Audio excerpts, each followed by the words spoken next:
Parlour Game by John Campbell. Read by Osquer Anderko.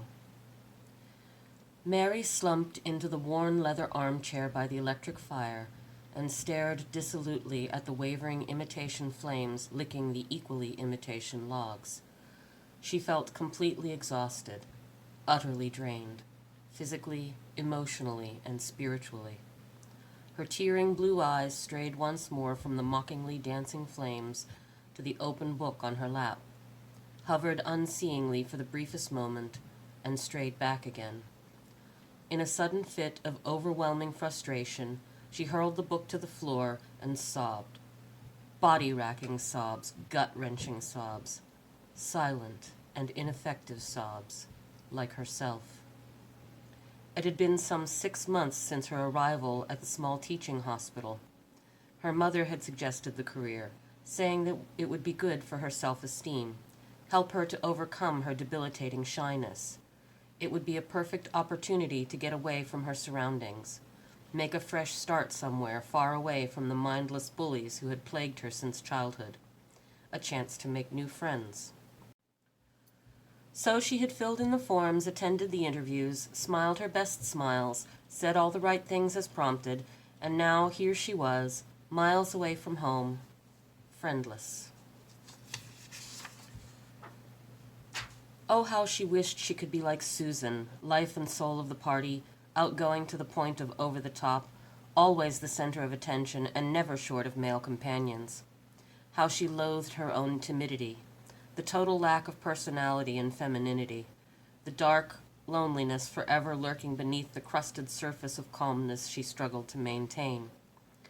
The loneliness had eaten into her like a cancerous growth these past weeks, always in the midst of things, yet somehow excluded, like a waif peering through the frost-patterned window of a great drawing room where cozy children sat by their mother's feet as she read fairy tales to them by a roaring fire.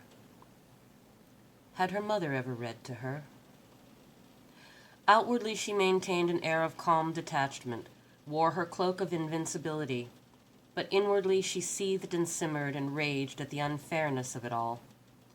Occasionally she had borne the brunt of Susan's warped sense of humor, like the time she had found an eyeball in her spectacle case during a lecture. Poor Dr. Millichap had completely lost the thread of what he was saying at her sudden, ear-piercing scream, and she had never been able to look him in the eye again. Then there had been the discovery of a freshly severed rabbit's foot, oozing blood buried deep in her salad.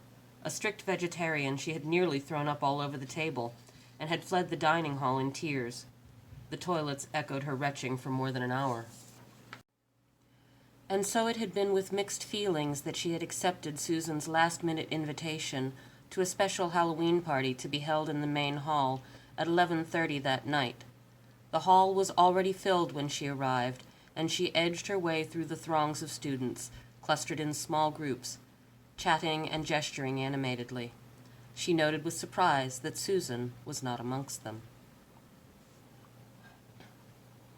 Then, as the tower clock above the entrance began tolling the witching hour, the hall lights flickered twice and went out, plunging the room into darkness.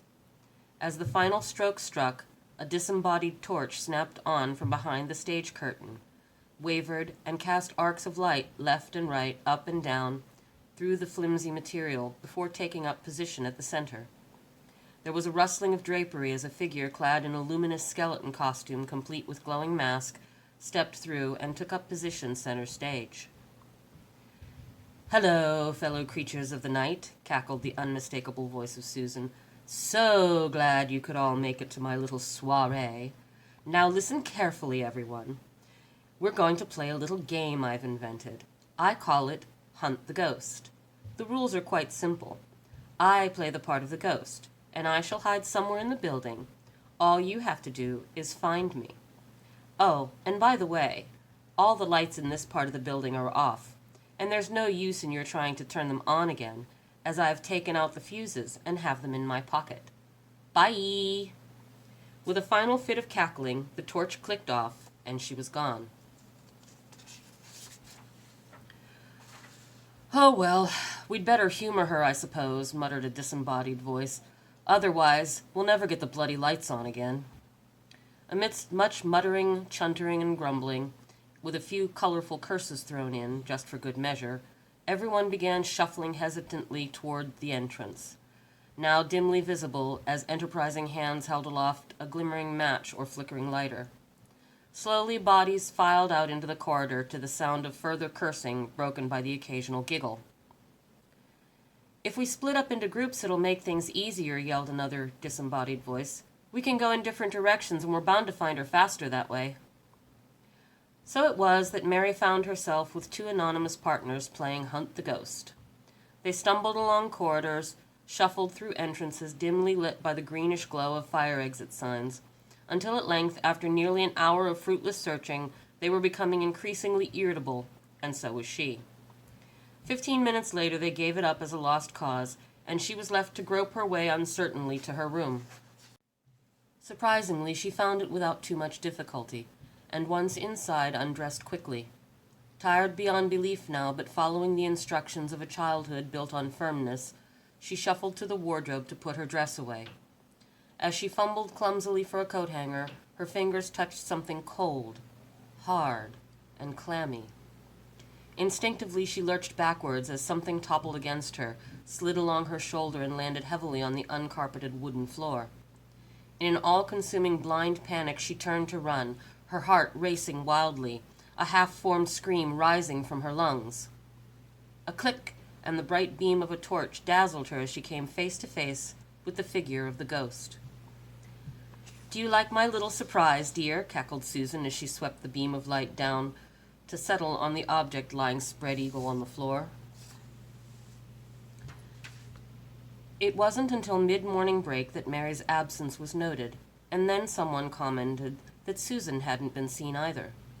A friend of Susan's was dispatched to find them, but she returned a short while later with a troubled expression on her face.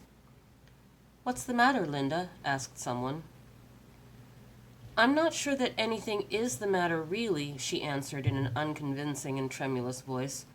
"But Susan isn't in her room.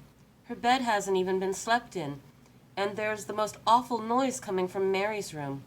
I tried to get in to see what it was, but the door was locked." Matron was summoned and arrived some 10 minutes later with keys in hand, but was unable to unlock the door. She tried several shoulder charges, but to no avail, as even her stout frame would not budge the solid timbered door. The head porter was sent for, and he duly arrived with lump hammer and chisel at the ready. Within a few minutes the lock had yielded, and he pushed open the door. He gave out a startled gasp and staggered backwards, colliding with Matron, who shoved him unceremoniously aside and marched into the room, where she, in turn, emitted a stifled gasp and shrank back in horror. On the floor by the wardrobe lay the corpse of Mr. Jarvis, a patient who had died the previous morning. He was naked, and on his chest in bright lipstick were written the words, "To Mary, beggars can't be choosers." The corpse's lips were pulled back in a grin of death, and his filmy, lifeless eyes were fixed on the bed. Mary sat cross-legged on the bed, a faint smile playing on her blood-stained lips. With obvious relish, she calmly tore another piece of flesh from what was now a barely recognizable Susan. "Hello," she said, popping it into her mouth. "I found the ghost."